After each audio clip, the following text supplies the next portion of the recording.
Bon, alors, c'est un Kryptonien, une Amazone et un... Qu'est-ce que c'est que ça ? Oh, désolé là, waouh, j'ai cru que je serais jamais à l'heure. J'ai raté train, métro. En plus, j'ai tout lu au dernier moment. Attends. Vous avez commencé là ? On Non, attaque Attends, mais t'es pas dans cette émission ? Ouais, Bah, si. t'es pas là ? Si. Non ? Comment ça ? Tu peux partir, s'il te plaît. Mais j'ai pas parti, on a dit que j'étais là tout le temps maintenant. C'est Sam qui était pas là. Qui a dit ça ? Qui ? Mais en plus, regardez, là, il y a des robots, etc., des gros muscles. Non, c'est pour moi ça, j'ai tout lu. Hein. On est déjà 3 chroniqueurs. Sam, de toute façon, t'avais autre chose à faire ce soir, limite. Non, Ou que Truss, à la limite, tu peux peut-être. Non quand même. J'ai pas envie, surtout. Moi, on a dit que j'étais là tout le temps, hein, désormais. Hein. Ça fait 3, la 4e. Donc, désormais. D'où tu sais faire ça, toi, Adrien ? C'est depuis que je fais comité et tout, maintenant, je suis super fort en arts martiaux. Ouais, pas mal.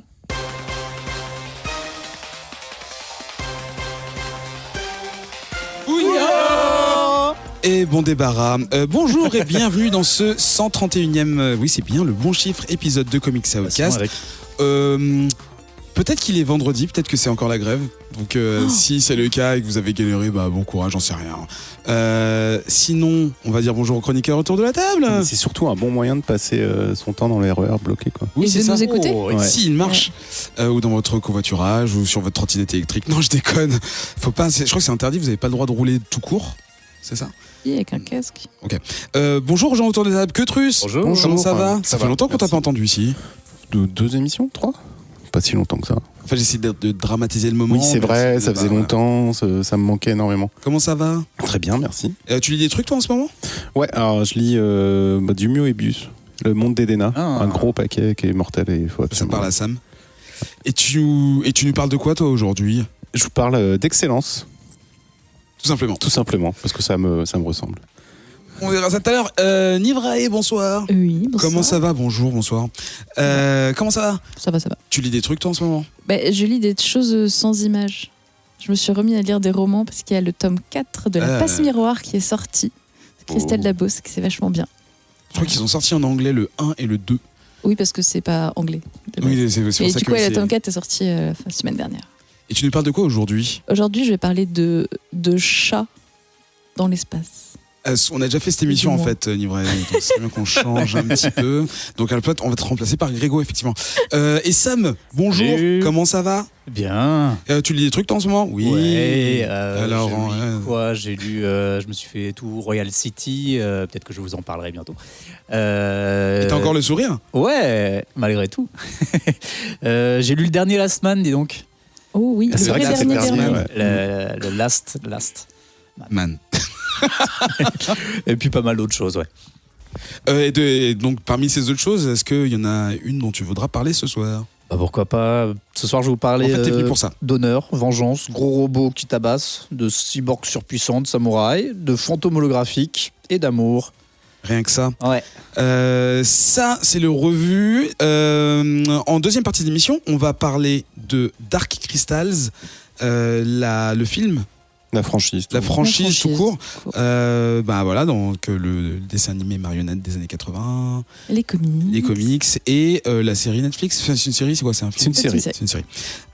Et enfin, on va vous faire nos propositions de cadeaux de Noël. Comme il est encore assez tôt, vous allez pouvoir, si vous n'êtes pas en Ile-de-France, aller à pied dans une librairie ou dans une boutique qui vend, j'imagine, des objets, parce que autour de la table, même s'il n'y a pas de sapin, il y a les cadeaux des collègues qui nous ont amenés. Voilà, vous les voyez tous, voilà.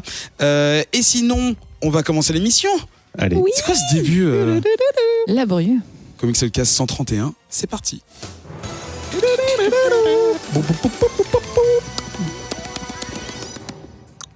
Bienvenue dans les revues, première partie de cette émission. Si vous nous rejoignez pour la première fois, petite explication.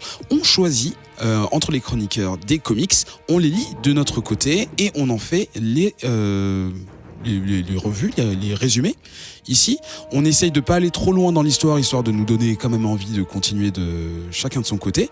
Et pour commencer, on va donner la parole à Kutrus pour nous parler d'excellence. C'est lui qui l'a dit. Oui, exactement. Chez Image Comics. Excellent. C'est dur, c'est le genre de comics avec des titres qui sont un peu évocateurs de ce dont ils vont parler ou de la qualité de ce que ça va être. C'est très long. Tout de suite, tu dis que ça va être excellent. C'est drôle. Alors, moi je l'ai pris parce que j'avais repéré les couvertures qui étaient assez ouf et j'avais commencé à feuilleter et les dessins sont hyper punchy avec une ligne claire, des couleurs hyper contrastées, tout ça. Du coup, ça m'avait attiré. Donc, Excellence, c'est l'histoire d'une famille, la famille Dales et surtout de son fils Spencer, qui est donc le premier garçon d'une famille de magiciens, de sorciers. Son père fait partie des 10 familles élues, entre guillemets, de ce qu'on appelle l'Aegis, en tout cas un conclave de 10 familles de sorciers. Alors c'est un peu bizarre, l'Aegis, je sais jamais comment prononcer ça. C'est un ordre un peu bizarre, un peu fasciste en fait de sorciers, qui a beaucoup de règles, misogyne aussi parce qu'on n'a pas le droit, les femmes n'ont pas le droit de pratiquer la magie, ils n'ont pas le droit de révéler leur pouvoir au monde extérieur, aux moldus, ils n'ont pas le droit non plus de protéger, de défendre les gens qui ne sont pas élus en tout cas, enfin qui ne le méritent pas, donc qui n'ont pas ce pouvoir magique. T'as pas le droit par exemple de créer de baguettes sans autorisation, tu n'as pas le droit d'utiliser une baguette si elle n'a pas été validée par le truc, etc. etc. Bref, un peu, tu vois, c'était un peu bizarre. Et ça m'a attiré, c'était quelque chose de pas mal. Donc, Spencer Dale, c'est le premier garçon d'un des pontes, enfin en tout cas, quelqu'un qui est quand même assez haut placé dans la hiérarchie de cette confrérie. Et le problème, c'est que au fur et à mesure qu'il grandit, il n'arrive pas bien à maîtriser la magie. Là, il fait que quelques petites étincelles avec sa baguette, tout ça. Donc en fait, ça commence à être un peu une honte très profonde pour lui. Une honte aussi pour son père, parce qu'il a peur que si son fils ne maîtrise pas les arts magiques, la famille Dales sera effacée de cette confrérie de 10 familles de magiciens. Mais on apprend d'un coup, et en plus son père apprend à un autre enfant qui est un peu plus âgé que lui, Aaron, qui lui se débrouille très très bien, dont il est très très fier, tout ça. Donc évidemment le petit garçon, de rivalité, voilà, jusqu'à son adolescence, commence à faire mûrir quelque chose de un ressentiment, quoi. On est d'accord qu'il y a une énorme métaphore. Non, je sais pas, genre un petit garçon qui n'arrive pas à servir de sa baguette et son père qui a peur que la famille elle puisse pas continuer. Écoute, je l'avais pas vu comme ça, mais effectivement, la métaphore, ça irait bien avec le fait que les femmes n'ont pas le droit d'utiliser la magie. Et de la grande tour. La grande tour un peu phallique. Bah oui. Ouais, qui s'appelle les 4 murs d'ailleurs. C'est très bizarre. Et par contre, à un moment donné, eh bien, à force de s'entraîner, mais surtout, en fait, il découvre que la colère et cette puissance qu'il a, colérique, ça vous rappelle un peu Star Wars, non ? Lui permet d'utiliser ses pouvoirs. Alors, on l'oublie tout de suite parce que ça n'aura plus aucune. Il ne fera plus jamais référence après dans tout le comics. En tout cas, de juste ce que j'ai lu. Et donc, c'est bien. Bon, il arrive à utiliser ses pouvoirs et donc il va pouvoir passer une épreuve. Où il a envoyé donc dans cette grande tour de l'Aegis, il a envoyé dans une projection. Alors je n'ai pas très bien compris si c'était dans le monde réel ou si c'était un monde créé par les magiciens. Et en fait, il doit sauver quelqu'un, en fait, surtout l'amour de 2 personnes, pendant que ses petits copains qui ont déjà leur diplôme essaient de lui péter la gueule. Sympa le rite de passage. Ouais. Et il y arrive avec une méthode un peu unorthodoxe, pas très orthodoxe, pardon. Et du coup, il passe son diplôme, etc. C'est très bien, tout le monde est fier de lui, son papa est fier de lui. Mais sa grand-mère tombe malade. Ah bah ça c'est quand même... ça arrive à tout le monde, ça. Franchement, pour gâcher les plaisirs, tu vois, de ces hommes fiers. Et les fêtes. Ou les comics. Voilà, et donc lui dit c'est facile, on a plein de magie, on est super balèze, on peut aller chercher un artefact dans la tour et sauver la grand-mère, quoi. Et son père dit non, ce n'est pas la règle, ceux qui ne méritent pas ne doivent pas être sauvés, même si c'est de la famille, et surtout c'est une femme, donc ce n'est pas possible. Évidemment, il va se rebeller, évidemment, il va enfreindre les règles, évidemment, il va aller chercher ça. Je vous raconte pas ce qui se passe dans la tour, mais il va rencontrer Aaron, qui devient un peu pas son arch-ennemi, mais son rival. Et voilà, il va faire des choses, il va être puni. Et ça, après, c'est dans le 3e tome, etc. Je raconte pas l'histoire. Ouais. Alors, mon avis, j'étais assez déçu. En fait, le 1er tome m'a vachement hypé. Je trouvais ça cool. Déjà, je trouvais ça cool que la plupart des personnages, enfin en tout cas 99% des personnages sont afro-américains. Et ça, j'ai trouvé ça cool. Que ce soit dans un monde magique, ça, j'ai trouvé ça cool aussi. C'est quelque chose qu'on voit pas souvent. Et donc, c'était à souligner. Et par contre, après, à partir du 2e tome et du 3e, j'ai trouvé que ça démarrait pas en fait. J'ai l'impression que ce comics ne démarre jamais. C'est très verbeux, tu sais, il y a beaucoup de cases dans voix off. Ouais. Beaucoup trop. Pour expliquer le contexte des. Exactement, beaucoup trop à mon goût. Et je pense que quand une histoire est bien racontée, elle doit se faire à travers la séquence des images et à travers les dialogues, même si parfois des voix off sont nécessaires. Faut expliquer. Et du coup, ça alourdit et du coup, j'ai perdu la hype. Et en fait, l'histoire qui était racontée jusqu'à la fin du 3e tome m'a pas amené à le raconter.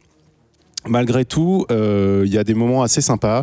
La relation père-fils est assez bien rendue. Les dialogues justement entre le père et le fils sont plutôt intéressants et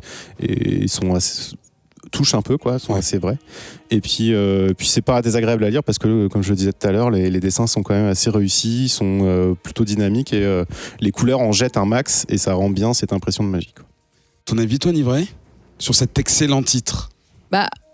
Comme Kétru, j'avais été pas mal attirée par le style des covers. Quand tu l'ouvres aussi, il y a des illus à l'intérieur qui sont assez belles, un petit côté graphique pour te présenter justement ces règles, cette tour. Et les dessins étaient plutôt attirants. Et tu démarres la première issue, tu fais c'est pas mal. La narration elle est un petit peu étrange. Il y a du coup ces espèces de flashbacks. Enfin, tu comprends pas trop des fois. Il y a pas mal d'allers-retours. Et puis après, tu entames effectivement la 2e et la 3e. Et alors là, j'ai décroché mais complètement. C'est je sais pas, j'ai l'impression qu'ils voulaient aller quelque part d'intéressant dans la première issue. Il y avait cette histoire de colère, il y avait ce côté épreuve de magie, et puis dès la 2e, la 3e, ça bascule dans autre chose et presque l'impression d'avoir été un peu arnaqué sur l'histoire de départ. Mais c'est un numéro 1 très fort qui part. Ouais. Ils ont dû bosser beaucoup plus sur le 1 que sur le reste. Non, mais bien sûr. Tu vois, le numéro 1, je l'avais lu quand la première issue était sortie. Et je m'étais dit, ça c'est cool, je continuerai quand le TPB sera sorti. Donc j'étais contente quand Kétrus l'a choisi. Et en fait, je me suis dit, mais en fait, ça va pas du tout, c'est plus ça. D'ailleurs, au début, j'avais commencé à lire la 2 sans relire la première. Puis je suis attends, je vais relire la première. Parce que est-ce que je me suis pas trompée? C'était un peu bizarre. Et en fait, non, c'est. Première bien, mais alors après, du mal. Vraiment du mal. Et toi, Sam? C'est marrant, j'avais peur d'être à contre-courant ce soir, mais je me rends compte que mes petits copains ont vécu à peu près la même chose que moi. C'est-à-dire que, en effet, oui, les covers, elles sont super classe, elles donnent vraiment envie. Ça peut même faire penser à certains moments à des affiches comme Psycho ou des trucs comme ça, ultra graphiques. Tu rentres dedans, tu as envie de t'y attacher. Ce petit garçon, il est très attachant. Le personnage, moi, après, une fois qu'il est grand, j'ai quand même beaucoup de mal à m'attacher à lui. Je le trouve pas très sympathique, pas très agréable. Graphiquement, il évolue, ceci dit. Je trouve qu'il a plus tout à fait la même tête dans les Issue 2. Et du coup, ça passe déjà mieux dans les Issue 2. Mais l'histoire... Non seulement j'ai l'impression que cet univers, c'est un univers qu'on explore beaucoup en ce moment, celui des magiciens dans notre monde. Il y a quand même pas mal de choses qui vont dans ce sens-là. Un petit peu, pas forcément conquis par ce type d'univers. Et puis, je l'ai lâché des mains, quoi. Vraiment, au fur et à mesure que ça avançait, j'arrivais plus à rentrer dedans. Je l'ai lâché complètement. Il y a des bonnes choses. Graphiquement, comme disent des copains, c'est chouette, c'est très beau. Mais non, j'ai pas réussi à accrocher à l'histoire. Bon, votre avis final, donc vos recommandations tièdes, froides? Après, ça peut évoluer. On n'est qu'à 3 issues de lus. Il y en a 6 déjà de sortie. Il y en a 6 ou 7, ouais. Mais de l'équipe, personne n'a poussé. Parce qu'en général, il y a des titres qui tout le monde se... non, j'ai pas poussé, non. Parce que c'est brouillon, en fait, au niveau de la narration. C'est un peu fastidieux, quoi. Bon, essayez. Chose que je n'ai pas précisé, c'est que l'auteur de ce titre, c'est Brandon Thomas. Et à l'illustration et couleurs, on a Emilio Lopez et Carrie Randolph. Ça a commencé en mai 2019 aux États-Unis. Le TPB, donc, vient de sortir. Et on imagine une sortie française prochaine. De toute façon, on vous tiendra au courant. Deuxième titre ce soir. En fait, on n'a pas vraiment décidé. Nivray, tu veux y aller? Écoute, si tu veux, parlons chat. Strayed par Carlos Giffoni à l'écriture et à l'illustration Juando, mon nouvel auteur préféré. C'est un comics qui est paru chez Dark Horse cet été en août et tu vas nous en parler. Alors du coup, Carlos Giffoni, c'est son premier comics. Il est musicien et compositeur, il compose pour des jeux vidéo. Il est vénézuélien. Il a fait de la musique pour LOL, pour le jeu South Park aussi. Donc c'est vraiment un petit nouveau dans les comics. Et Juando, il a fait pas mal de choses chez Marvel, entre autres du Wolverine. Il n'est pas très connu. il est il a fait quelques bons trucs et tu reconnais son style quand tu vois les covers. Et c'est d'ailleurs ce qui m'a attiré en premier, parce que c'est pas parce que c'était l'histoire d'un chat, mais parce que la cover avec le chat, elle est quand même hyper stylée. Il est presque un côté on fire mystique de l'espace. Et du coup, je fais, ça a l'air tellement cool. On dirait tu sais, un peu le chat qu'on voit dans Captain Marvel où Est-ce que c'est... Ouais, non, c'est plus un spoiler maintenant. Qui devient une sorte d'extraterrestre. Je me suis dit, ça se trouve, ça va être un chat extraterrestre de l'espace. C'est trop génial. Ça me fait penser à du Stephen King. Ouais. Oui. C'est genre pourquoi il y a un chat sur la couverture, tu dis c'est peut-être un dieu ancien. Bref. Donc du coup, c'est un comics qui est c'est une mini-série en 5 issues. Ça finit le 18 décembre. Donc je n'ai pas encore lu la fin, mais les 4 premiers sont sortis. Alors l'histoire. Alors c'est très clairement l'histoire que je raconte, c'est ce qu'on te dit avant le début de la première issue. D'accord. Parce que tu démarres avec déjà pas mal d'informations. Donc on est dans un futur lointain.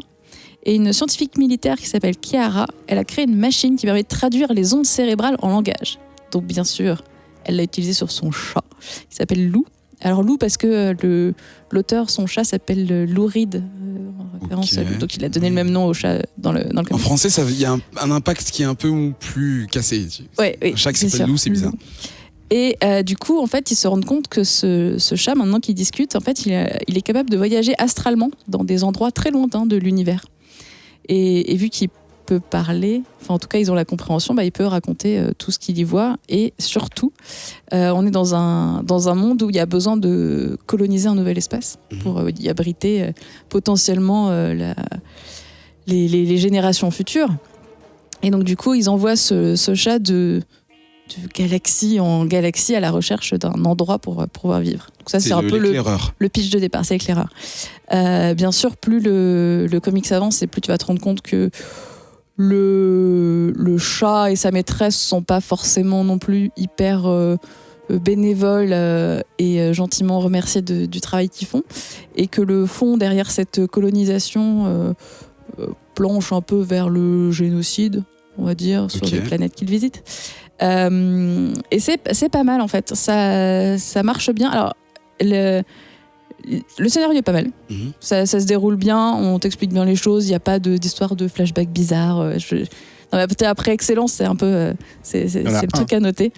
Ouais, mais cool. Voilà, franchement c'est cool. Et c'est surtout visuellement, il y a pas mal de choses à dire. Donc les covers sont très très belles. Et dans le comics, t'as un peu 2 parties. T'as les passages avec le chat, le côté astral où t'es dans l'espace et c'est beau, c'est comme ses covers. Ouais. C'est plein de couleurs, c'est flashouille. Et t'as les moments où tu reviens dans l'actuel avec les humains. Et alors je pense qu'ils dessinent vachement mieux les chats que les humains. Parce que j'ai eu une espèce de blocage sur les humains. Alors j'ai trouvé ça... alors comment dire ça ils sont un peu carrés, ils sont un peu, pas bâclés, mais des fois presque brouillons en fait. Non mais c'est vrai, ils ont un petit côté brouillon, alors que tout ce que fait le chat, c'est hyper détaillé, hyper brillant, hyper coloré, et tu reviens. Alors c'est peut-être justement pour faire l'écart entre les deux, mais je sais pas, j'ai eu un problème avec cette vision des humains. Trop grande différence, je te trouve un peu dur là-dessus. Ouais, moi aussi je te trouve. Ouais. Je trouve ça ultra graphique. En fait, même les humains, je les trouve réussis. Et en fait, tu vois, il y a quand même surtout, il y a un moment, il y a un conclave de sages, quoi. Et là, par contre, c'est moins brouillon. Et toutes les cases, en fait, avec le gros méchant, avec sa cape, c'est toujours hyper bien cadré, c'est très symétrique, c'est très graphique, et franchement je trouve que c'est plutôt... Mais elle, je trouve que Kiara, en fait, ça m'a fait penser un peu à du Bablé raté, je dirais. Tu vois, tu sais, c'est des visages qui sont un peu carrés, sauf que Bablé, je trouve qu'il est fait très bien. Et là, je sais pas, il y a quelque chose qui me choquait dans cette version des humains. Ça a moins passé visuellement en tout cas. Kiara a un style graphique très différent des autres en effet, et je pense que c'est pour la rendre un peu plus inoffensive dans cet univers. Elle a quelque chose, tu sais, de plus naïf, autant dans son traitement que dans son traitement scénaristique. Ouais. C'est vrai qu'on n'a pas énormément d'informations sur le personnage. Elle reste la maîtresse du chat et celle qui est plus facilement manipulable que le chat par la hauteur, on va dire, les méchants. Mais non, c'est vrai que je sais pas, moi ça n'a pas été un blocage non plus, parce que j'ai bien aimé le comics et j'attends avec impatience le final, mais c'est la petite note qui pour moi était un peu plus négative. Alors Ketrus, toi tu as apprécié l'illustration, et qu'en est-il du scénar? Moi j'ai trouvé ça super bien, même au niveau du scénar, c'est pas c'est pas hyper original, c'est pas, tu vois, ça va pas révolutionner le genre. Des chats qui font des voyages astro. Alors non, le coup du chat qui font des voyages astro, ça par contre, oui, ça c'est une super idée. Mais en fait, à partir du moment où tu as passé cette surprise, ça reste un scénario d'OSF classique, mais bien foutu quoi, avec une subplot, enfin une intrigue secondaire qui est intéressante aussi. Qu'est-ce qui t'arrive? Oui, Ben, sors de. Ouais, je sais pas pourquoi, j'ai trop lu d'anglais aujourd'hui peut-être. Et non, c'est vachement bien, c'est un petit bonbon de science-fiction, c'est vraiment super et ouais, graphiquement c'est une tuerie, donc let's go quoi. Et toi, Sam aussi, côté scénar? Ouais, j'ai vachement accroché. Je trouve ça super chouette. La relation entre Chiara et son chat est ultra touchante. T'as tout un moment où ils sont séparés l'un de l'autre. Ça a te brisé le cœur. Et tout le reste, comme dit Cutrus, c'est pas innovant, mais ça marche bien, ça se construit bien. T'as envie de savoir la suite. Et graphiquement, c'est super beau. C'est tout en ton jaune, vert et orange. Tout est bien lié d'un point de vue de la couleur. La couleur est magnifique, elle aide vraiment au dessin d'ailleurs. Moi, le dessin me plaît énormément. Les personnages sont très dynamiques. Tout le voyage astral est super classe. Ouais, t'as un bestiaire qui commence à être pas mal parce que du coup, tu découvres pas mal de créatures de l'espace, de différents systèmes. Non, moi, je suis hypé. J'ai lu donc les 3 qui sont sortis et j'attends la suite avec impatience. Est-ce qu'il y a des gens qui ont des chats autour de la table? Non. On s'en fout en fait. Donc ouais, pas besoin de détester les chats pour ne pas lire ce comics. Absolument pas. Oui, moi j'aime pas trop les chats et tu vois ça passe parce que le chat il est utile. En fait un chat qui sert à quelque chose ça me va. Là il sert à quelque chose. À la campagne les chats c'est utile. Ailleurs juste voilà. 3e comics ce soir, Sam. Ouais. Tu vas nous parler de Silent Dragon. Exactement. La prononciation atroce de ce mot. Un comics écrit par Andy Deagle et à l'illustration Lenil Yu. Et à la couleur, Dave Stewart, qu'on connaît très bien. Publié en anglais originalement chez Wildstorm en 2005 et qui vient tout juste de sortir chez Glénat. Exactement, chez Glénat Comics. Et c'est Comics. parce que tu ne sais pas lire l'anglais que tu nous en parles, 14 ans après, c'est ça? Alors, pour reprendre un petit peu les discussions, ces derniers temps, on me pique pas mal mes comics que j'avais prévu de chroniquer, n'est-ce pas Grégo? Et c'est toi qui, durant la dernière réunion, a dit « Mais t'as pas une connerie de sortie VF là qui est sous le coude ?» Je l'ai pas dit comme ça, mais je le pensais très loin. Du coup, j'ai cherché dans les sorties VF et en effet, Silent Dragon m'a bien chauffé. En effet, c'est sorti chez Wildstorm. Maintenant, du coup, ça appartient à DC Comics. Ouais. Et du coup, en français, c'est sorti sous pas moins de 3 versions différentes, donc avec une couverture normale, une couverture alternative et une version deluxe grande comme ils font chez Glénat souvent, avec une couverture en noir, blanc et simili-doré. Ça va. Qui ferait un super cadeau de Noël. C'est un one-shot, du coup. Ouais. Les auteurs, tu en as parlé. Et grosso modo, c'est quoi? On est en 2063, ouais. Ça commence en 2063, mais on fait un flashback direct un an plus tôt, en 2062. Et tu as Renjiro, qui est un samouraï âgé, je dirais une 50aine d'années, qui fait partie d'un clan de Yakuza. Qui est du coup l'un des plus fidèles conseillers de Hideaki.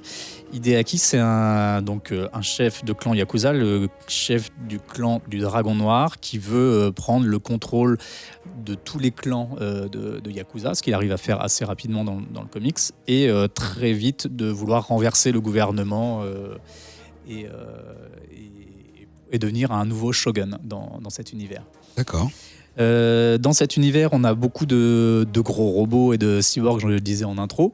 T'as tous ces personnages qui sont avec par exemple des espèces de bras mécaniques qui font prolongement de leur tatouage. En fait, t'as l'impression qu'ils sont des bras gigantesques reptiliens ou ce genre de choses.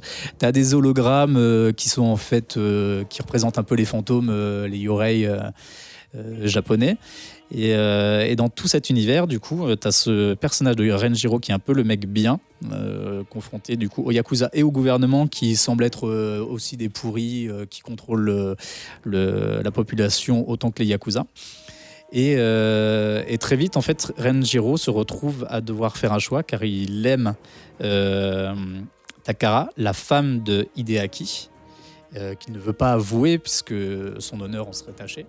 Mais Takara lui dit qu'elle n'en peut plus de Hideaki, de son mari, et elle va le trahir durant une réunion qui va arriver vite, et il va devoir faire son choix. Hideaki se rend compte de la supercherie, voit qu'il risque d'être empoisonné et en profite du coup pour retourner le coup contre les autres Yakuza et prend le pouvoir comme ça.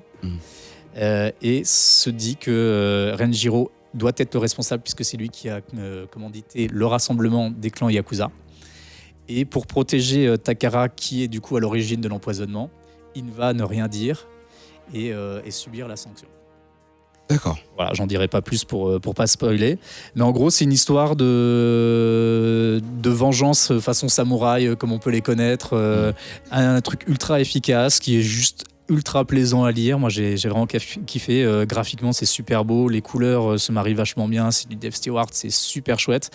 L'univers est vraiment cool. T'es dans un univers techno-punk, cyberpunk, ultra classe. T'as juste envie de tourner les pages rien que pour voir ce qu'il a pu inventer comme robot armure samouraï gigantesque, armé de flingues surpuissants, de tanks, de cyborgs et autres créatures. C'est assez chouette.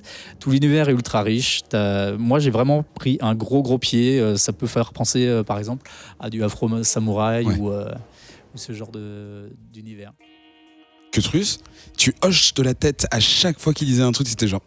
Ouais, je suis d'accord. Et puis j'aime bien Andy Deagle, en fait. C'est un auteur, parce qu'il a fait The Losers, que j'ai adoré en truc. Il a fait pas mal de Thunderbolt, Dark Reign, et puis le run avec Deadpool qui est mortel aussi.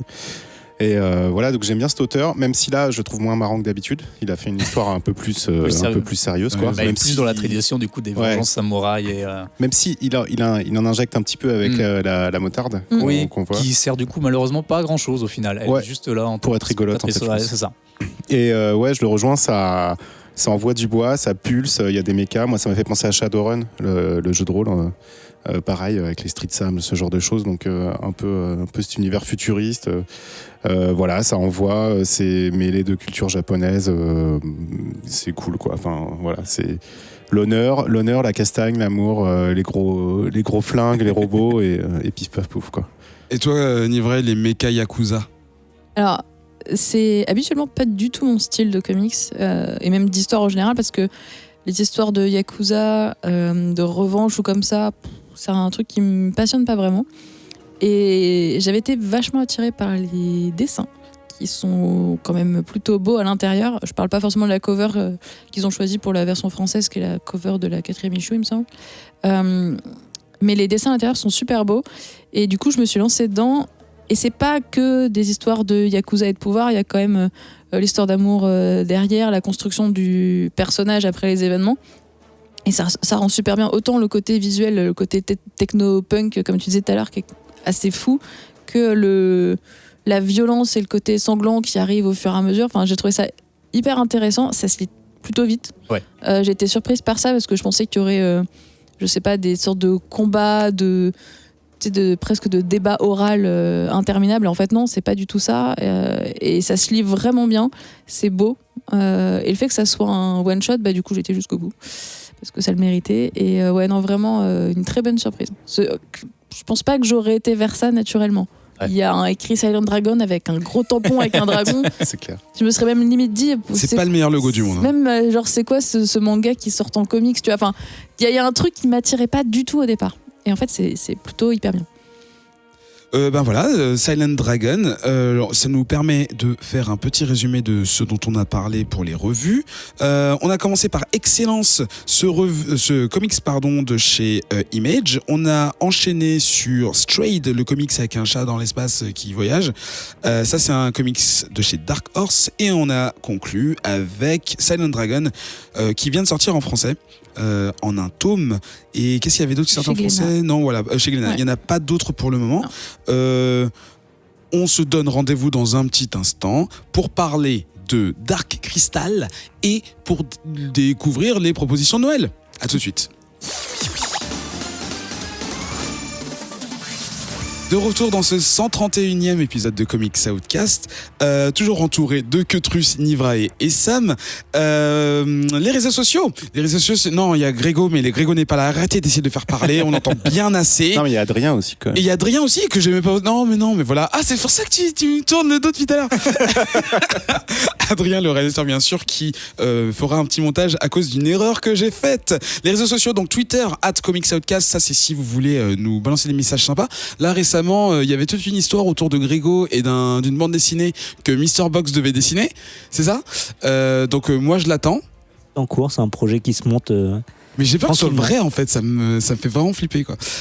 Mais voilà, bon, pour discuter avec les membres différents de l'équipe de vos lectures, de vos sessions de binge sur les bonnes séries du moment, le Bouya Comics Club où on fait la même chose mais sous Facebook, c'est un peu plus complet et plus visuel. Et enfin Instagram, ça c'est pour voir les photos officielles que Ben nous oblige à poster quand il n'est pas là, pour mitrailler un peu tout ce qu'on va, voilà, notre set, l'appartement, tout ça. C'est sympa. Et ma partie préférée, c'est la partie où je dis des noms de villes bizarres, sans aucun contexte et qui me font rire quand je vais sur Wikipédia et que j'ai liste.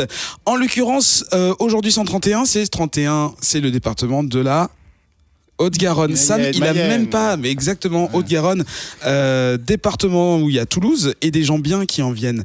Et c'est le département Origin Story de Roquefort, de la Salvetat et de Saint-Mamet. Oh, des super-héros français. Dans les villes sympas, il y a la ville d'Antichamp de Frontignes, Belbès de Lauragias, Banque dessus et dessous. Ah non, je dis à l'envers en plus. Banque dessous et dessus. Brax, c'est pas du tout un guerrier. Ça, c'est un méchant, ça. Kojak, Cessay, Up, EUP, Gardouche, Issu, ou Issus, ou Issue, je ne sais pas. Latou, Lux, Mel, à qui je dis bonjour, Montgiscard, Onde, Touille et Huro. Voilà. Huro, très très bon. Super Huro. Touille, j'habite à Touille. C'est génial, c'est le meilleur nom du monde. Tout ça pour nous faire Les une touillettes, les habitants. excellente transition dans une contrée lointaine. Une contrée dans laquelle un ou deux cristaux. Moi, je continue l'émission. Tu sais, le mec qui fait une grosse session dans le truc. Dans un monde lointain où deux cristaux arrivent, il a dit un truc dégueulasse et tant mieux qu'on n'ait pas entendu. Se sont fendus. En fait, j'essaie de faire non, le. Il y a un cristal. Un seul, voilà. Et ce n'est pas Final Fantasy. Est-ce que tu peux nous en parler? On va partir du plot du film alors de 1982. Vas-y. Donc effectivement, sur une planète où on voit 3 soleils, donc la planète s'appelle Sra. C'est pas possible. 1000 ans avant, on nous raconte que 1000 ans avant l'histoire de ce film, il y a le cristal de vérité qui symbolise un peu, qui est la puissance, l'énergie vitale de Sra, a été fendu au moment de la grande conjonction, si je me plante pas en français, c'est-à-dire que les trois soleils s'aligne et le cristal est fendu. Pour moi, les 3 soleils, c'est Cheb Mami, Khaled et Faudel. Voilà, c'est les 3 soleils. Et voilà, ils étaient dans le ciel de Sra, ils se sont alignés, ils ont chanté. Ils ont tellement mal chanté que le cristal s'est brisé. Et une race mystique qui était sur place s'est vue scindée en deux. C'est-à-dire que c'était une entité, il y a eu 2 entités qui en sont sorties. D'un côté, les Skeksis, Skeksis en français, et d'autre côté les mystiques. Les mystiques sont la partie un peu bien bonne, et les Skeksis, je vais pas réussir à le dire, sont la partie mauvaise. Ce sera le nom de l'épisode, tiens. Les Skeksis donc profitent de la puissance. Les Skeksis profitent de la puissance de ce cristal pour prendre le pouvoir sur Sra, et aussi pour atteindre la vie éternelle. Et tous les matins, quand le soleil se lève, ils regardent le cristal et avec leurs yeux, ils arrivent à gorger de l'énergie vitale. Le problème, c'est qu'à force de gorger cette énergie vitale du joyau, enfin du cristal, pardon, et bien en fait, ils appauvrissent l'énergie de la planète, ils l'assombrissent. C'est l'assombrissement. Et donc, en fait, la planète est en train de mourir, tout simplement. Ces gros méchants prennent le pouvoir donc, sur la planète et surtout sur une race qui sont les Gelflings, qui sont un mélange entre des elfes et des gnomes ou des halflings, quoi, tu vois, peut-être Gelflings. qui sont une race plutôt pacifique, avec 7 tribus qui représentent à peu près 7 castes un peu différentes. T'as les lettrés, t'as les guerriers, t'as ceux qui vivent dans les grottes, etc. Les pécores. Les pécores. Oui, les fermiers, ceux qui vivent dans les marais, alors ils se foutent de leur gueule. Et t'as aussi les podlings, qui sont des petits gnomes très rigolos, qui font penser très au personnage du Muppet Show. Et donc l'histoire du film, c'est la puissance du cristal diminue et les gros méchants doivent trouver une solution pour avoir cette vie éternelle. Ils commencent à pomper l'énergie vitale des Gelflings. Un garde du château, Jen, s'en rend compte, sa petite amie est sacrifiée sur ce cristal-là, et en fait il essaie de répandre le... non, je raconte la série. Ouais. Je me plante complètement. Là. Pardon. Ouais. Alors, je reprends. Donc ça, c'est l'histoire du monde. Le film, en fait, arrive au moment où il n'y a plus du tout de Gelflings sur la planète. Ils ont été éradiqués, ce qui est plus ou moins raconté dans la série. D'accord. En fait, le préquel de la série, du film qui se déroule à peu près, je sais pas, en fait, on sait pas trop, mais au moins une centaine d'années avant le film. Et donc, dans le film, normalement, il n'y a plus de Gelflings, sauf qu'il y en a un qui a été élevé par un des mystiques. Qui lui raconte la prophétie juste avant de mourir en disant il faut que tu trouves le fragment du cristal et que tu ailles voir la vieille folle sur la montagne. Donc il va voir la vieille folle sur la montagne, qui est Ogra. Ogra, c'est une entité un peu mystique bizarre qui est là depuis plusieurs milliers d'années, on ne sait pas trop où elle est. Un peu le Yoda de Dark Crystal. C'est le Yoda de Dark Crystal, mais version un peu la vieille dans Downton Abbey, quoi. Dans Violette, quoi. Donc un peu plus incisif que Yoda, enfin assez marrante. Et du coup, bon, ils ont le cristal, ils rencontrent une autre Gelfling qui l'aide, etc. Ils aident à remettre le cristal en place. Les Skersex et les mystiques fusionnent, redeviennent les entités mystiques, et le monde est sauvé. Ok. Le comics, après ça, raconte la suite. Donc The Power of Dark Crystal, celui dont on va parler un peu aujourd'hui. Tout en sachant qu'il y a plusieurs autres comics qui ont été écrits sur cet univers, qui sont les origines de Dark Crystal, les secrets du monde de Sra, etc. etc. Faut savoir que c'est toujours les mêmes auteurs qu'on retrouve, que ce soit dans le film, la série ou les bouquins. Toujours les mêmes personnes aux commandes de tout, quoi. Ouais, c'est ça. Jim Henson, il faut quand même les citer, quoi. Jim Henson, Frank Oz, et pour tout ce qui est créature, design, tout ça, c'est Brian Froud. Bon. Et qu'on retrouve aussi dans la série Netflix. Et donc pour terminer un peu ce résumé, la série Netflix, c'est le préquel. Donc c'est quand les Skersex ont encore le pouvoir sur les Gelflings et que les Gelflings vivent partout sur la planète. Ils n'ont pas encore été exterminés. Et voilà, c'est l'histoire que je racontais. Il y a un jeune garde du château qui voit sa copine se faire absorber son essence par le cristal et après bu par l'empereur Skersex. Et je raconte pas plus le plot, mais la série est mortelle parce qu'en fait tu découvres beaucoup plus le monde, alors que le film est très très court au niveau de son plot, et ça t'ouvre un monde merveilleux, mais donc tu ne peux pas beaucoup explorer. Et je trouve que la série pour ça est super bien faite. J'ai une question, du coup, parce que moi je connais pas du tout cet univers. Pourquoi avoir attendu tant d'années surtout pour les mêmes auteurs, pour continuer une histoire ? Alors, ils avaient écrit un scénario, peut-être que tu en sais plus que moi, ils avaient écrit le scénario d'une suite qui n'a pas été accepté, parce qu'en fait, même si ça a été quand même un succès commercial, les succès critiques étaient très mitigés. C'était en 2009, du coup, la suite, au moment où elle a été écrite. Ouais. C'était il n'y a pas si longtemps, mais quand même longtemps après le film. Et du coup, ils l'ont adapté en comics. Voilà. En fait, c'est vraiment le scénario du film qui a été adapté en comics. Après, c'est vrai que l'univers de Jim Henson, donc c'est marionnettes, parce que on l'a pas dit, mais c'est vrai que c'est des films avec des marionnettes. Du coup, ils ont le créateur des Muppet Show. Créateur du Muppet Show, c'est lui qui a fait les marionnettes pour Babe, Farscape. Il faisait des animatronics en fait. Il était spécialisé là-dedans. Yoda. Il est mort en 90. Oui, Yoda, bien sûr. Et Max et les Maxi Monstres aussi, c'était son studio. Oh. Comment dire, c'est quelque chose où je pense qu'il y a très peu de gens qui ont cru qu'on pouvait encore faire des marionnettes, et je pense qu'en 2009 ça a été le cas quand ils ont voulu faire le film. Ça a dû peser dans la balance. Et c'est vrai que même quand Netflix a annoncé qu'il ferait une série en reprenant les marionnettes, les gens étaient pas chauds, quoi. Ouais, enfin j'avoue que Pas tout le monde, mais en fait les premiers retours c'était un peu genre est-ce que ça passe encore à notre époque, tu vois, en se disant même Dark Crystal a pas forcément très bien vieilli, et en fait en ressortant tout ça passe tout seul, il n'y a aucun souci. Et ce qui est marrant, c'est que moi j'ai revu le film en me disant ça a mal vieilli, parce que je crois que je l'avais pas revu depuis mon enfance. Pareil. Et en fait c'est nickel, en fait ça passe tranquille, quoi. Il y a même des trucs qui passent mieux que la série. Oui. Ouais, c'est Genre les possible, ouais. mouvements des personnages, ils sont super fluides dans le film. Il y a des moments dans la série où Quand ils courent. Ouais. Oui, mais alors c'est Faire parce que courir dans les marionnettes, c'est compliqué. c'est parce que dans le film, quand ils courent, c'est des enfants en fait Oui. qui sont costumés. Et pareil, les Scar Six dans le film, c'est des humains. Et pareil, les gros, ils ont des monstres en fait, les Gartim, les Gartim, les qui scarabées. sont des gros scarabées. Est-ce Et que c'est t'as un pareil, rêve c'est des humains en fait qui les jouent. Ok, d'accord. Voilà. Donc est-ce que ton enfance vient d'être détruite Non, en parce que j'ai découvrant découvert qu'il récemment, y en avait fait, Dark Crystal, je des suis hommes passé dans les... complètement à côté. D'ailleurs, il a Enfant. été critiqué pour ça à l'époque, et je pense encore. Et t'as encore des articles aujourd'hui, tu vois, sur Internet qui disent est-ce que c'est pour les Jim enfants Henson is a fraud. Est-ce que c'est pour les enfants? Est-ce que ça fait pas trop peur? Parce que moi, effectivement, j'avais été. Les méchants, ils font vraiment flipper quand t'es un gamin, en fait. Parce que c'est des marionnettes, mais ils ont une sale gueule, quoi. En revoyant le film, en fait, j'ai compris quel était un des traumatismes de mon enfance, que je pensais être Orange Mécanique, et en fait, pas du tout. Le fait de, quand ils leur absorbent leur énergie, ils sont face au cristal, ils ont les yeux grands ouverts, et en fait, ce truc-là, je pensais que cette peur me venait d'Orange Mécanique, où t'as ce concept où on t'ouvre grand les yeux, et en fait, non, ça vient de Dark Crystal. Ah. Voilà. Donc oui, non, de pas avoir trop jeune non plus. Hein.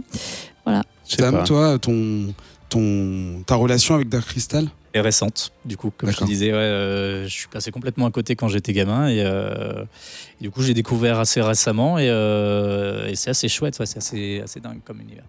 Ok. Tu voulais parler du comics que tu lis pendant que tu finis ta gorgée d'hydromel. À la châtaigne. Vas-y, prends ton temps. Du comics, bah c'est la suite, c'est la suite directe en fait du film. Ça se passe 100 ans après la fin du film. Donc en fait, le cristal a été réuni, tout va bien et les Gelflings sont Heureux, Suscité, quoi. sont encore là. En tout Revenus, cas, quoi. alors, on Ouais. ne sait pas trop comment ils ont fait, à part si les deux, si Il y en a sûrement qui Non. étaient cachés, qui sont sortis de leur trou, quoi. C'est un peu ça. Jen et Kira ont fait leur boulot, tu vois, pour repeupler la planète. Je ne sais pas. Donc ils sont toujours vivants. Ils sont un peu, je pense qu'ils sont maintenus grâce au pouvoir du cristal, parce que normalement les Gelflings meurent assez vite. On nous le dit souvent. Enfin, ont une durée de vie humaine, quoi. Parce qu'on le comprend comme ça. Ouais, c'est vrai qu'ils sont plus ou moins endormis en veille, quoi. Et on les dérange pas tant qu'il n'y a pas besoin de les déranger. Voilà. On va dire. Mais tu as une organisation pour que le peuple Gelfling vienne offrir des offrandes au cristal, et normalement il guérit leurs maux, que ce soit des mauvaises récoltes, que ce soit des problèmes physiques, ce genre de choses. Et les fautes d'orthographe, donc aussi. Oui, exactement. Et d'ailleurs, c'est la première fonction, c'est le dimanche matin qu'ils font ça seulement. Et donc, il y a une boule de feu qui s'écrase sur la planète, non loin du palais. Et Ogra, qui est toujours vivante, l'observe et fait « Voilà, c'est quoi ce bordel ?» Et en fait, c'est un Fireling, Un feufling en Feufling français. en français, ouais. en français. Donc, une race de Gelfling, qui Dur à dire, hein. vient en fait, qui vient et qui dit qu'il a besoin d'un morceau du cristal pour pouvoir sauver le monde souterrain, le monde des Fireflings. Et forcément, les gens veulent pas trop parce que ça risque de foutre le bordel, mais il arrive quand même à le casser. Donc voilà.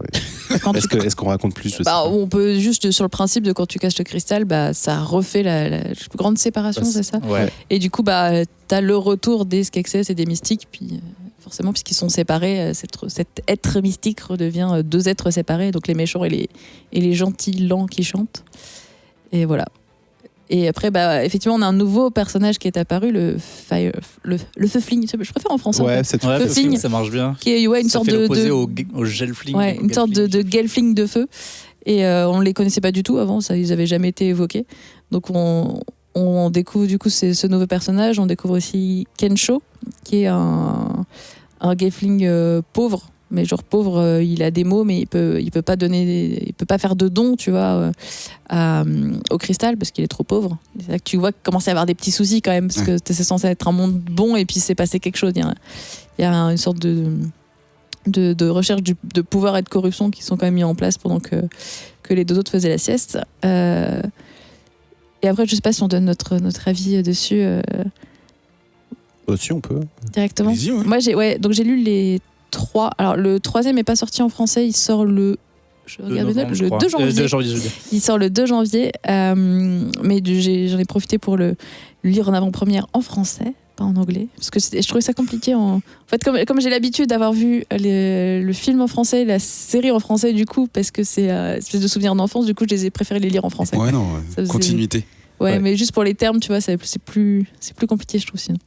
Non, j'ai bien aimé parce que tu retrouves l'âme du film et de la série. Enfin, j'ai vraiment enquillé tout à la suite, quoi.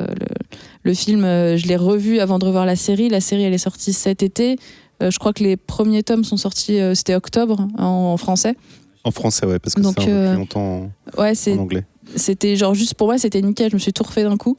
J'ai bien accroché aux nouveaux personnages. Visuellement, tu retrouves. J'avais un peu peur de l'aspect des marionnettes en dessin.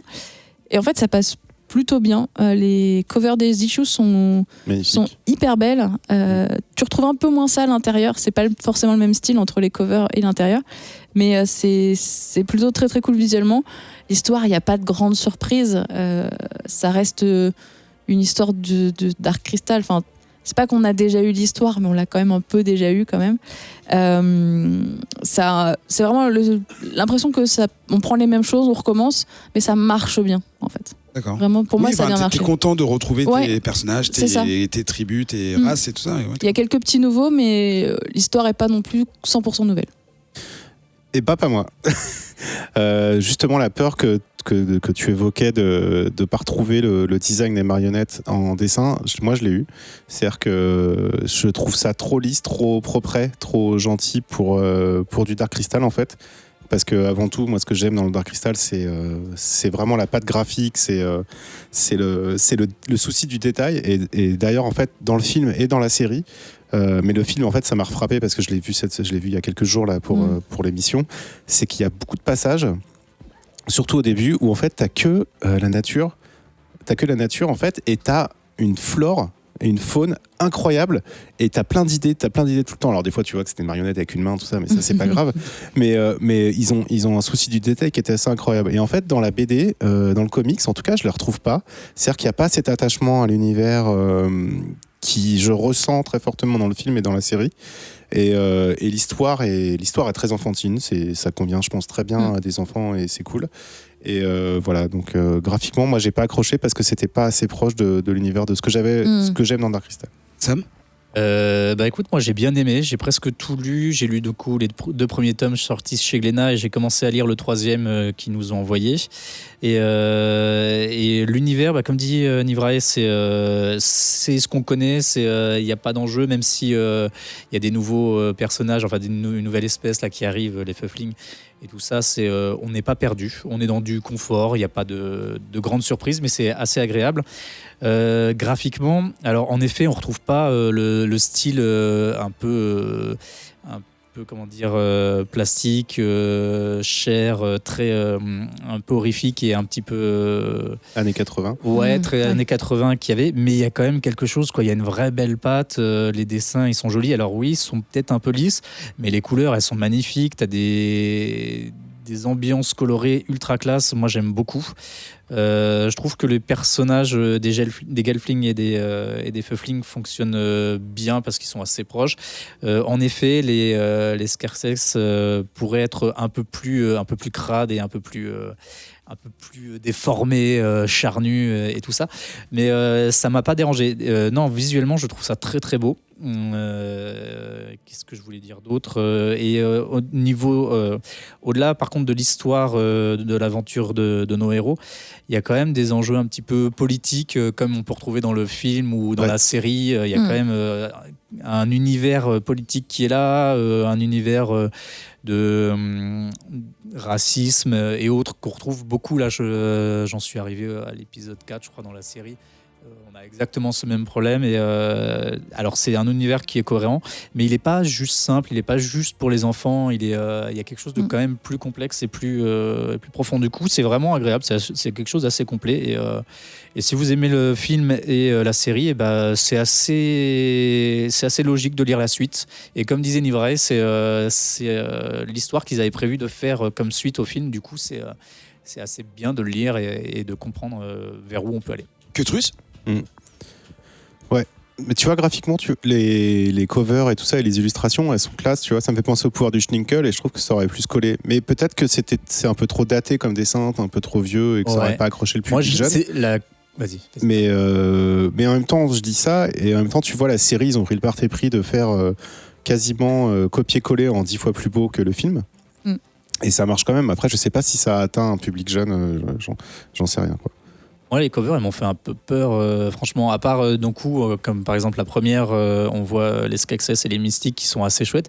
Moi, les Gelfling, quand je vois ça, que ce soit sur la première ou la deuxième, j'ai l'impression de voir des illustrations de fées ultra moches comme tu peux en avoir sur les bouquins. Ça m'a fait super peur au début. Je me suis dit, on va devoir lire ça et j'étais vraiment pas chaud. C'est vrai qu'on dirait un peu l'enfeu, c'était tout le bordel. Ouais, la cover qui est utilisée pour le tome 2 en VF, c'est vrai qu'ils ont des visages tout fins. Ils ont moins des visages de Gelfling, mais c'est vrai que c'est un espèce de profil un peu. Mais non, mais alors qu'en c'est une 4 de époque. couve, là, c'est super chouette ce qu'ils ont fait. Il y a des pages très très graphiques, très jolies, dans des couleurs plus ternes et avec beaucoup plus de détails. Limite, ça aurait été très chouette que ce soit aussi comme ces illustrations de chapitres qu'on peut retrouver régulièrement, avec en plus tout un tas de symboles et de runs très géométriques, très graphiques. Ouais. Qui a une signification dans l'univers. Eh bien, Dark Crystal, c'est donc disponible en comics. Pardon, tu veux dire autre chose? Ouais, juste pour si ça vous intéresse, Dark Crystal, commencez par le film. C'est le point d'ancrage. C'est rapide, c'est 1h30, c'est simple. Et après, soit vous regardez la série, soit vous lisez le comics, mais d'abord regardez le film. Donc voilà, disponible un peu sur toutes les plateformes. Dites-nous si vous avez lu, si vous connaissiez, si vous connaissez, si vous aimez, si vous recommandez sur les réseaux sociaux ou à vos amis. Voilà. On se retrouve dans un instant pour vous faire des recommandations de fin d'année. À bientôt. Et ça sort les listes Google Keep parce qu'on va faire des listes. Non, les fêtes approchent, vous avez peut-être des proches. Oh, j'ai pas fait exprès. Vous voulez peut-être leur faire plaisir, vous voulez peut-être vous faire plaisir. Vous voulez peut-être faire plaisir à un inconnu dans un Secret Santa. Ou à nous. Ou à nous-mêmes. Vous voulez donner à une bibliothèque, vous voulez... Voilà, tout ça. On va vous faire une sélection des choses qui sont sorties récemment ou cette année et que vous pourrez peut-être prendre pour vous. Je ne sais pas qui veut commencer à nous faire sa sélection de produits comics. Personne ne lève la tête, donc je vais dire que c'est Nivray. Oh là là, c'est horrible. Mais vous êtes tous là avec vos tableaux là, vous étirez, vous regardez. J'étais en train de chercher à qui par exemple je pourrais conseiller, tu vois, les cadeaux que je vais conseiller. Tu vois, je pensais à Matt Satonaka, à qui on parle très souvent, à Joanie Julien ou à Vincent, tu vois. Alors, j'ai un premier conseil qui est un jeu, mais on l'a pas testé en vrai, mais qui est une boîte que je trouve très sympa, qui est un jeu qui s'appelle Super Héros ou Super Vilain. Donc c'est Hachette Heroes qui a sorti ça, c'est des jeux de questions. Alors c'est que MCU. Donc du coup, si tu n'as jamais lu de comics de ta vie, ça marche aussi. Et si tu as regardé les séries Netflix, ça marche pas? Non, alors ça se base sur la phase 1, 2 et 3 du MCU. Alors sachant que dans la 3, il n'inclut pas le dernier Spider-Man. Ça s'arrête à Endgame. Et du coup, tu as en tout dans le jeu, tu as 300 questions à répondre pour savoir si tu es plus un vilain ou un héros. Donc c'est vraiment tes connaissances sur le côté gentil du MCU et le côté méchant du MCU. C'est facile ou pas? Je vais te poser une question. Eh ben, on va voir tout de suite. Alors, côté super vilain, de quelle façon Emile Blonsky est-il devenu l'abomination? Injection. Par irradiation de rayons gamma grâce au Tesseract, par irradiation de rayons Vita en s'injectant du sang de Bruce Banner. Le rayon Vita.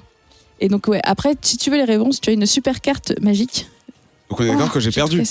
Attends, je vais te dire, j'arrive où est à la repérer. carte? Elle est là. Tu as une carte magique en fait que tu poses sur ta carte question qui te fait apparaître la bonne réponse qui est exactement la B, donc le Tesseract. Si je me trompe pas. What? Attends, est-ce que c'est ça? Je suis entre deux. Non, c'est la B. C'est ça, le Tesseract. C'est le Tesseract, mais what? Attends, le Tesseract est même pas dans des films avant que Hulk ne sorte. Écoute, je suis très surprise. T'es sûr que c'est pas l'envers? Tu la tiens du mauvais côté, mais la carte? oui, je la tiens du mauvais côté. C'est une question vilain. Je me disais aussi, c'est très bizarre. Donc c'est la D, en s'injectant le sang de Bruce Banner, bien sûr. Bien sûr. Je me dis, c'est très étrange cette histoire. Je me dis, ça se trouve, ils se sont plantés entièrement sur leur question. Quel type de rayon, donc là, la question super. Les autres, vous jouez ou je joue? Quel type de rayon a permis à Bruce Banner de se transformer en Hulk? Je joue pas à ça. Vita, gamma, alpha ou oméga? Gamma. Donc effectivement, c'est gamma. Donc voilà, en fait, t'as des questions à chaque fois, c'est du recto verso. Bon, c'est une question familial. gentille, une question méchante. C'est pour des personnes qui vont pas les voir. Alors c'est pour des gens qui ont quand même vu les films du MCU. Mais qu'une seule fois. Une à deux fois, tu vois. C'est pas mal. Non, tout à l'heure, on a eu une question qui était Ouais. un peu mouse costaud quand même. Un peu pointu. Il y a deux tours au niveau. En vrai, on le teste en bonus. En vrai, on peut le tester en bonus. Hein. Après, tu vois, il y a des choses qui sont un petit peu faciles. Genre, quel personnage utilise les pierres de l'infini pour rendre la vie aux êtres vivants tués par Thanos sur de son claquement de doigts. Mais donc ça va bien jusqu'à Endgame. Ça en fait, va d'accord. jusqu'à Endgame. Parce que je me dis, mais attends, c'est pas Non, c'est logique, juste, ça. c'est juste le dernier, le Spider-Man, Et là. qui est considéré dans la phase 3, mais que les gens ont zappé parce que Il y avait tout qu'il y a eu Endgame qui s'appelle End, et donc Ouais. les gens ils se sont dit c'est la fin de la phase. Et genre juste autre petit point sur cette boîte de jeu, il y a un plateau de jeu, et le plateau de jeu c'est le fond de la boîte. Et je trouve ça super Déplie. sympa. Ouais, c'est Qui se classe. C'est déplie. écologique. Voilà, ça évite d'avoir un plateau qui traîne ou un plateau que tu perds. Et c'est recyclable en assiette quand vous avez fini. Et c'est de jouer. recyclable en acier. Par contre, si Ou tu perds en- ton plateau, tu perds ta boîte de jeu. Ou en porte-chips. Ou en porte-chips. Quand Oui. vous avez. Oui, c'est vrai, comme c'est une C'est boîte vrai, le qui se referme. porte-chips, c'est très utile. Et donc du coup, ça vaut pas très cher, c'est 12 € chez Ah oui, donc chez ouais. Tyros. Donc non, clairement, pour te faire une petite soirée en mode question, il y a 300 questions à Voilà. l'intérieur. Donc ça se fait assez vite. Que C'est truce. 150 cartes, quoi, du coup, recto verso. Et ben un autre jeu alors. Un autre jeu, Marvel Champions, qui vient de sortir il y a pas très longtemps. C'est pas un On jeu n'en a mobile pas nul. parlé, genre, il y a une semaine, il y a 2 semaines. Pourquoi il fait des flèches? Non, il s'avère qu'on en parle dans la prochaine 133. Ah Donc, bah voilà, bah, j'en parle pas non, plus. 132. La J'en prochaine, parle pas ouais. plus. Rendez-vous dans la prochaine émission. Et bah, On si vous voulez savoir pourquoi, vous pouvez écouter la 132 ou le Contrecast qui est déjà sorti, dans lequel Zep en parle avec amour. Les mecs, podcast ils Cinematic recyclent. Il recycle pas, il l'a mis dans les coups de Le cœur. que C'est pas, truce. ce n'est pas une Ah, chronique. Oh là là. Tu auras trop chose du coup? Ah bah autre chose alors. Oui, alors Urban Comics ressort réédite et c'est cool. New Frontier de Darwin Cook, qui est un vieux truc. Avant, il était chez Panini. Et là, ils le sortent dans la collection. Je crois que ça s'appelle Dark. Ah bah j'ai oublié. Label Je suis désolé. Dark Non. Label, c'est ça. Black Label. Label. Black Label, d'ici Black Label, pour 35 balles. New Frontier, c'est d'enfer, ça déchire. Darwin Cook nous a quittés il y a 3 ans et c'est bien dommage. Et voilà, il sort le 6 décembre, je crois, cette nouvelle Et édition. ben pile poil aujourd'hui, si 35 vous €. l'écoutez aujourd'hui. Voilà, c'est tout. Enfin oui, vous l'écoutez forcément aujourd'hui. On a déjà eu ce débat, Eric, arrête. Sam, Oui, Eric. Qu'est-ce que Je parle tu- à quel Eric là bonjour. Bonjour. Qu'est-ce que tu as proposé Oh à punaise. nos auditeurs? Alors moi, ce que je Punaise. propose va faire rêver, je pense, Grégo. Attention, regarde, Grégo. Il n'est pas dans J'affiche. cette La fameuse Batmobile Lego inspirée du film de 1989. Oh là là. Ouais, qui est sorti donc le 29 novembre, jour du Black Friday. Pour les petits malins qui l'ont acheté le jour même, elle était offerte du coup avec une version petite de cette Batmobile, puisque l'original du coup, numéro 76 139 chez Lego, est composé non pas de 100, non pas de 500, non pas de 1000, mais de 3306 pièces. Toute noire. Tiens, bravo. Voilà. Il y a plusieurs versions. Elle mesure 12 cm de haut, 60 cm de long et 22 cm de large. Mais attends, c'est des pièces à l'unité ou quoi? C'est que des- la... Ah non, c'est la voiture de Batman. C'est la voiture de Batman, Ouais, exactement. c'est ça. Non, Elle est fournie avec attends, 3 attends. figurines. 3066 cm de long. Non, C'est quoi la taille des pièces? 3306 pièces. Mais c'est quoi la taille des pièces? C'est pas Bah, possible. des Parce pièces que de Lego. pièces de Lego. Pièce de Lego. ouais. Mais 60 cm, c'est ridicule. Les ça. mecs, tu te rappelles pas les Carrier qui étaient immenses J'ai aussi. jamais monté de Non, mais Lego. je comprends moi. pas votre truc là. Claire. Je Pas de comprends Lego. cette monnaie. Bon, bref, elle est magnifique, elle est super bien reproduite. Elle coûte seulement 250 €. Ça va. Elle est dans ma liste de Noël, hein, si quelqu'un veut me faire plaisir. Puis si vous voulez offrir un Elle cadeau est- à Pâques, elle existera en version chinoise. Et puis, Oh non, c'est dégueulasse. elle, est C'est une blague. elle est fournie avec une figurine de Batman façon Michael Keaton, avec une moulure du masque complètement inédite. Vraiment, tu sais, avec le masque qui est accroché à la Wow. cape et tout. Elle est magnifique. Une version du Joker façon Jack Nicholson. Ah. Et Vicky Vale qui est moins bien, qui est la figurine la moins Ouais, bien elle est pas foutue. terrible. Ouais, tu l'as vu. Voilà. voilà. Et elle est sur son petit Alors, support il qui bave. Ouais, là, il y a juste Grégo là, qui en peut J'attends. plus du tout. Déjà, il veut un Vas-y, micro et personne dis ne ton lui petit donner mot. parce que personne n'entend ce qu'il veut dire. Bonsoir Grégory, j'ai une question. Cette Batmobile est-elle à l'échelle des figurines? Alors oui, tu as 2 sièges à l'intérieur, donc le cockpit s'ouvre et tu peux placer tes 2 figurines. Et tu as même, si tu tournes le réacteur à l'arrière, tu as les 2 mitrailleuses qui s'ouvrent, les 2 mitrailleuses qui permettent d'ouvrir le hangar du ACE Chemical. Le hangar de la voiture, ouais. Non, ACE Chemical dans le film. C'est beau. Ok, alors dans ouais. ce cas, je valide. Il commande Il achète aussi tout de le suite. Père Noël. Et ça tirait combien, ce genre de truc en réalité? Aucune idée. Enfin, genre, c'est Ça, pour c'est pas un limité, hein. Franchement, Non, celle-là, après, il n'y a ça pas de va être, souci. quelqu'un d'autre, une propale de cadeaux bien pour sûr. faire plaisir. Ah, En fait, il y a Adrien ouais, non, bah si, Adrien. Écoutez, c'est bonus, ce n'est pas prévu, mais j'y repense. Un livre de Jeff Effectivement, il y a le 24 décembre, alors ça sera vraiment pour un cadeau de dernière minute, l'omnibus Animal Man, écrit par Jeff Lemire, donc pendant les New 52. Qui paraîtra, et pour faire une SAM, je peux vous dire qu'il ne fera pas 24 pages, ni 48, ni même 400. Il en fera 816. C'est un Bravo, beau c'est bébé. une bien belle bête. Alors c'est quand même 90 boules, à peu T'as près. l'équivalent pièce de Lego ou pas? Alors en pièces de Lego, ça fait... on est à combien en ce moment? On est à 3-4, donc ça fait 2700, à peu près C'est un beau 2700 bébé. pièces. Bravo. Ouais, si vous... Voilà.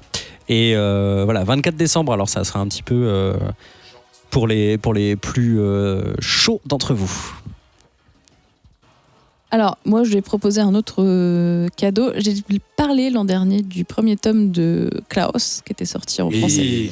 Et bien, figurez-vous qu'il y a le deuxième tome qui est sorti, qui est en fait Quel timing une compilation de 2 histoires de Klaus qui se passent plutôt dans le présent. Et du coup, comme c'est quand même des comics de Noël, c'est bien de les offrir à Noël. Et du coup, offrez pas le tome 2 si vous n'avez pas offert le tome 1, donc offrez le tome 1 et le tome 2. Offrez des comics aux gens. Des duos, des Bien. packs, des congrégations. Que truce. Oui. Oh là là, ce Eh bien, retour à la vie là. je propose un beau cadeau, un cadeau de luxe, quelque chose pour les connaisseurs. Les vinyles de la BO de Watchmen. La série, Il n'y en a dans le pas film. un, il n'y en a pas deux, il y en a trois vinyles. Dans Watchmen, magnifiques. juste recontextualiser. Ouais, la série Watchmen, HBO. ouais, D'accord. qui est composée par Nine Inch Nails. Alors peut-être pas que lui, il n'y a pas que lui, mais Il y a Stan Alors, Trent Reznor et Atticus Ross. ouais, voilà. qui sont C'est ça. des pointures de ce qu'ils font. Voilà. Je pense Non, que ça plaira à Perchak et à Ben Folston, au moins. Et si vous voulez les trouver, il faut se dépêcher parce que ça part très très vite. Je crois qu'ils vont en represser. Et c'est pas trop cher, c'est que 30 livres le vinyle.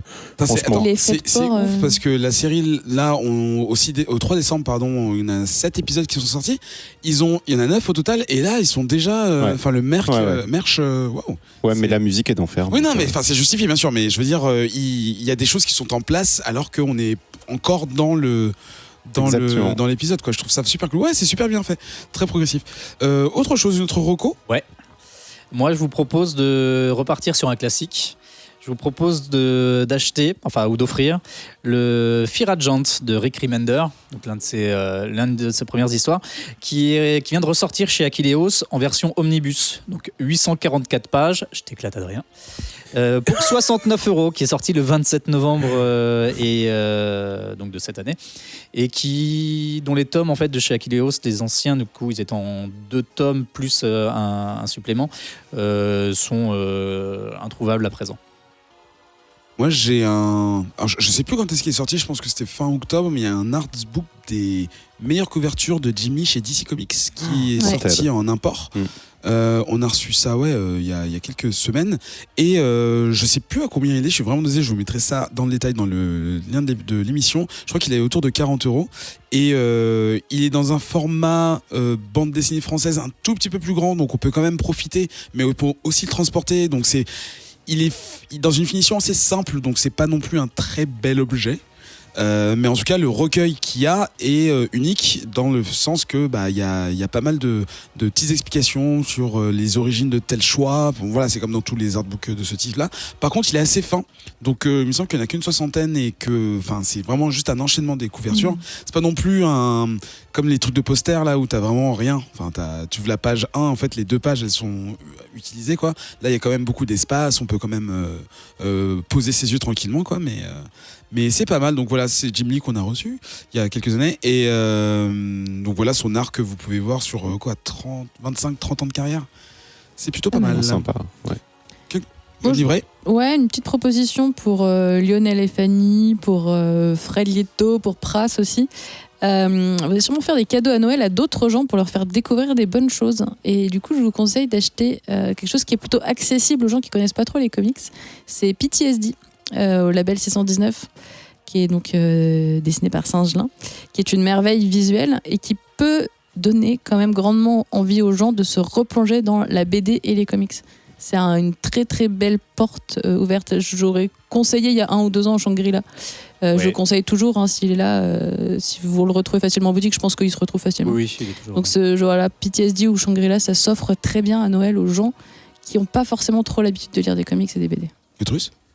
Un petit cadeau. Il y a la saison 1 la saison 1 de Titans qui est sortie en coffret il n'y a pas très longtemps. Et voilà, c'est une très bonne série. Est-ce qu'ils ont sorti des vinyles aussi ? Non, je ne crois Parce que leur générique est cool, c'est tout. Je ne connais pas du niveau de Watchmen. Oui, 2, non, 5, 4. Oui, Sam. Ouais, et ben moi je vous propose aussi quelque chose dont on vous a déjà parlé, c'est le Hellboy The Board Game, histoire de faire un peu de jeu. On vous en parle dans le Comics Outcast 122 et donc le Death or Glory, et dans le Défaussé numéro 38, puisqu'on avait fait du coup un crossover, on y avait joué avec Cutrus. Absolument. C'est Ben qui l'avait kickstarté à l'époque, il est sorti du coup en France et les extensions commencent à sortir. D'ailleurs je sais que Ben a reçu l'extension Mexico, là il est temps qu'il nous fasse rejouer. Catch. Et c'est un super jeu, il est à 80,90€ sur Philibert. Et c'est un donjon crawler. Écoutez les émissions, soit CO 122, soit le Défaussé 38, soit les deux, parce que ce sera complémentaire. Et pour vous faire votre idée. Et on n'en parle pas du tout dans Whisperos, au cas où vous vous posez la question. C'est le Total Crossover.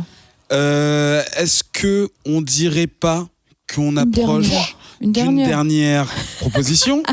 Ouais, comment j'ai fait le lent, histoire de tu sauver. vois, faut finir la liste, tu vois.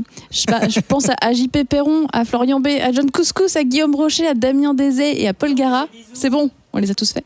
Il y en a à qui on fait plus de bisous que d'autres. Par la force des choses. Il y a Hachette Heroes, donc encore ceux qui ont fait le jeu tout à l'heure, qui ont sorti un bouquin qui s'appelle Héroïne Marvel. Et je trouve ça très cool à offrir aux petites filles qui sont à la recherche d'héroïnes. C'est des... Plutôt Marvel ou pas? Effectivement. Alors, on ne parle pas de seringues, bien sûr, et de choses à s'injecter, mais plutôt de la bonne lecture.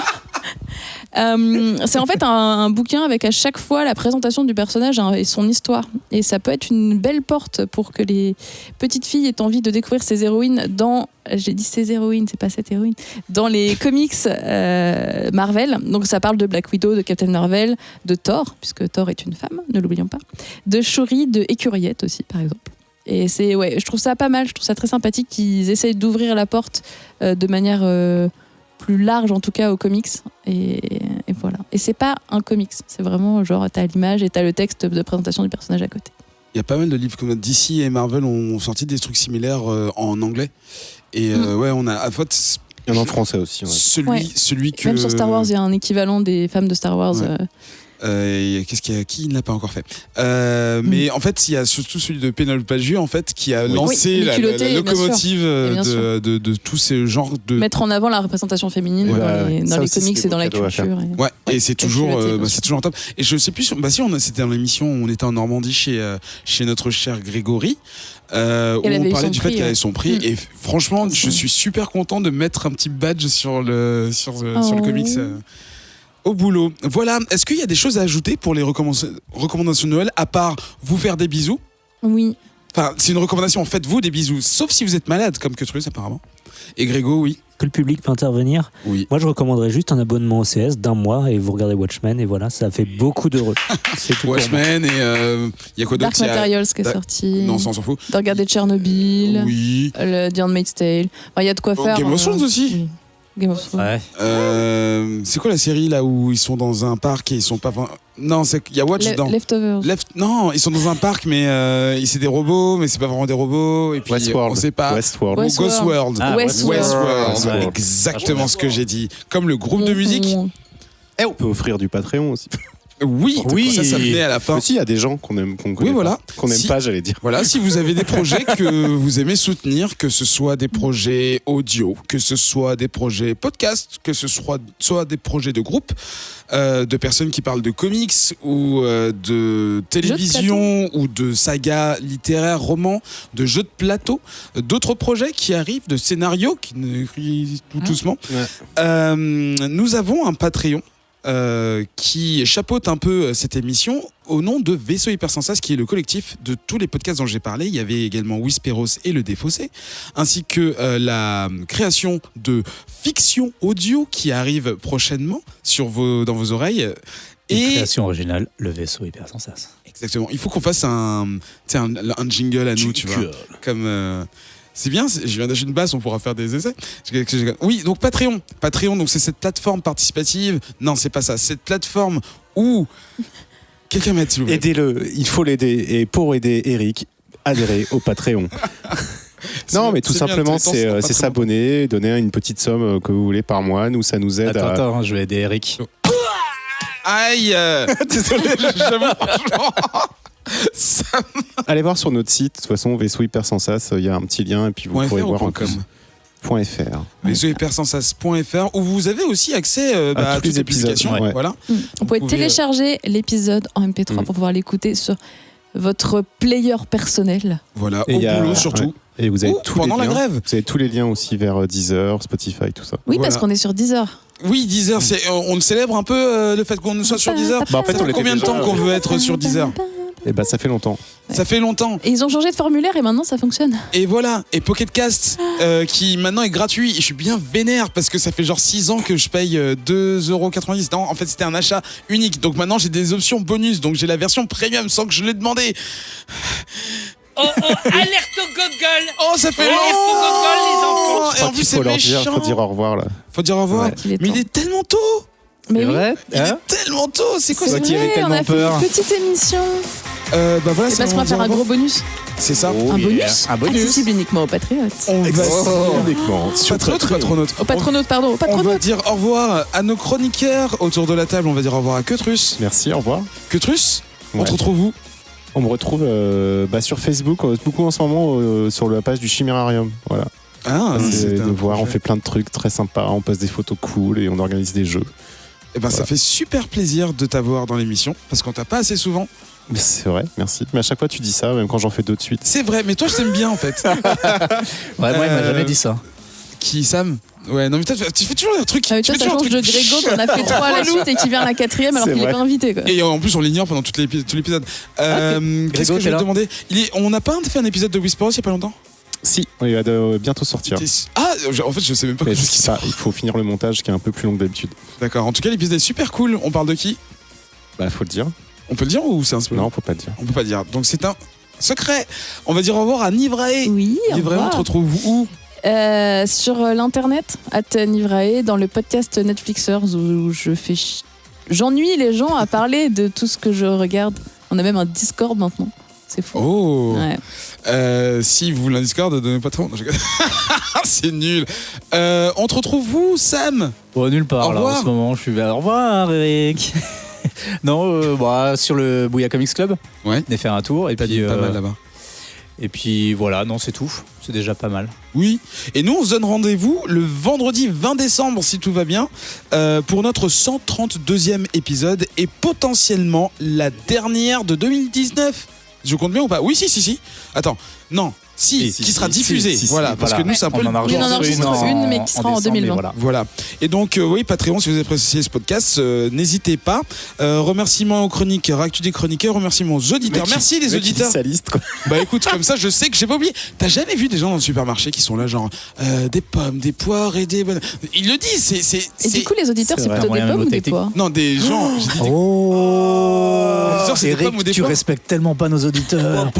Après, peut-être dans date prochaine émission. À bientôt, point d'exclamation. À bientôt. Bientôt. Allez, Exclamation. Bouya. Bouya. Et il dit ça comme si c'était. À quel âge Tony Stark est-il devenu le PDG de Stark Industries? Waouh, j'en sais rien. Vas-y, je fais pas les propositions, vous êtes trop forts. 19 ans.